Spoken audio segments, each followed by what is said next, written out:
Season 53, War number 6. Today we've matched up against Universal Stars, and the bands today are going to be Ironheart, Lady Deathstrike, Luke Cage, Spider-Man 2099, and Jessica Jones.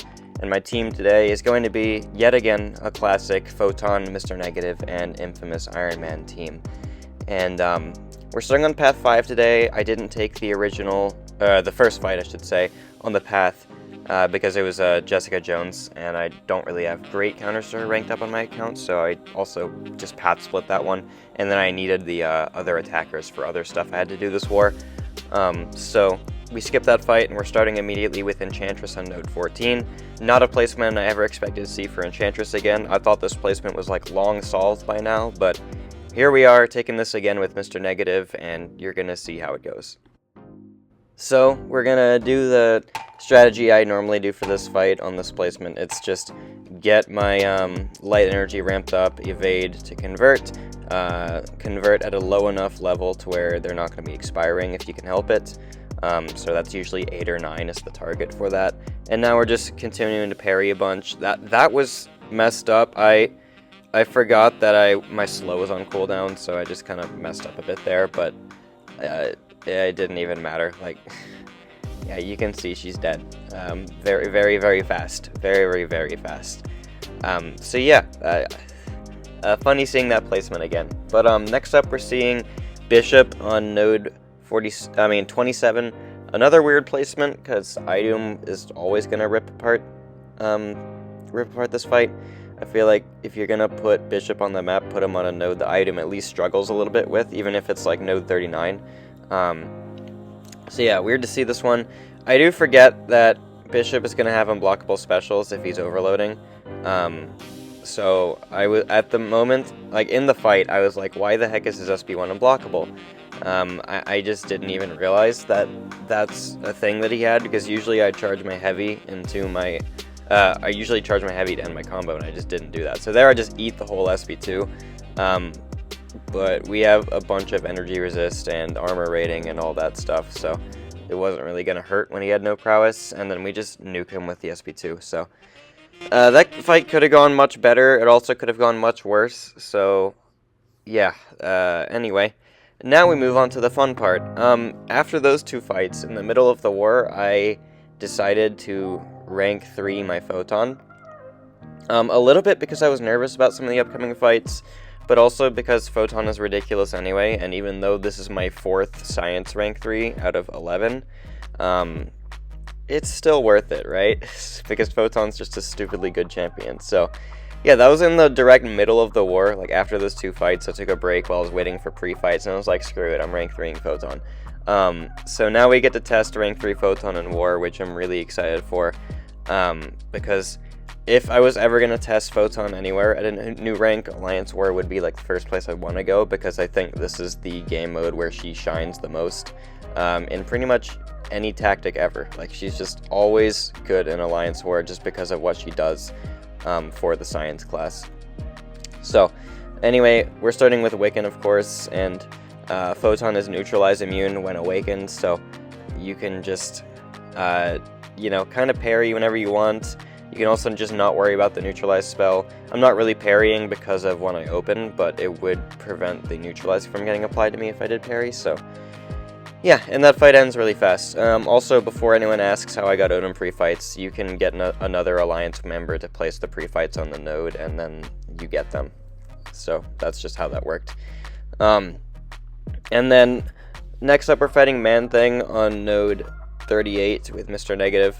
I did this fight before. For some reason, this one doesn't feel as good. I don't know if I was just like rusty playing Negative for some reason. I don't really know why I would be rusty, but I hadn't taken him in a little bit, I feel like. Or it was actually like one war. Literally just one war where I didn't take Negative, and then this war where I play him weird. I don't know if my brain was just not thinking too much or what, but you're going to see me do some really weird stuff. Like maxing out my light energy early, which I guess wasn't too stupid, because I was going to get so many anyway. But still, I'm not managing tactic very well. I shouldn't be parrying these specials because of the prowess he has. I should just go for the dex. But I am going to do the thing I always do, where I relic into heavy attack after an evade and then drop the SP3.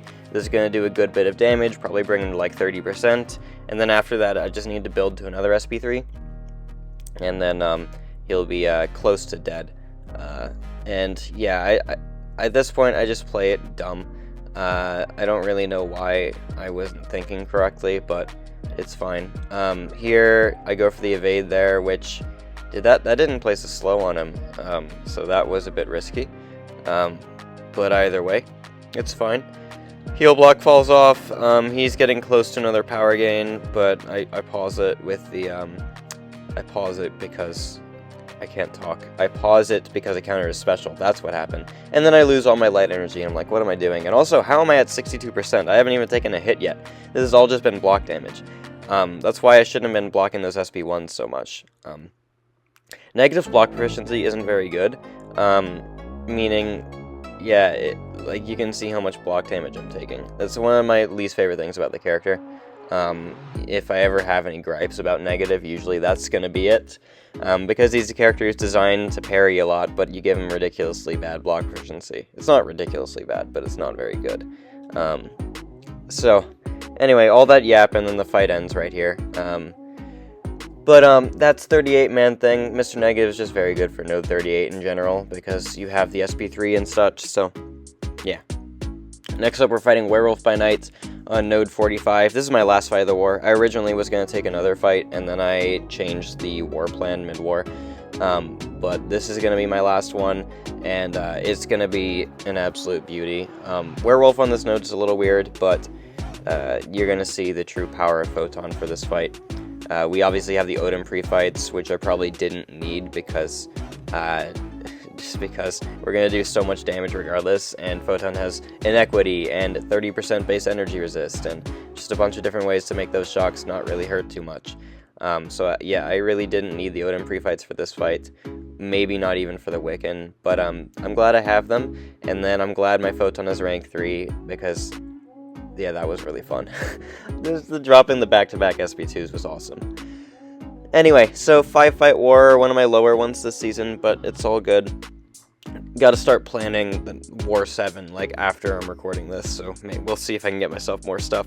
But we did win the war by quite a bit. I don't even know who Universal Stars is, so I don't really know how we matched them, but we did beat them very convincingly, which is pretty nice. Before I end the video, I would like to shout out my battle group, BG2, who I've been planning the wars for this season. We have accumulated only 7 deaths in our battle group, which is absolutely fantastic. Just shout out all the guys in there.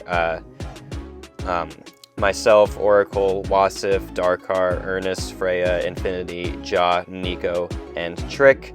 All of you guys are absolutely fantastic. Thank you for proving that I can be a very good war planner by soloing the fights I give you.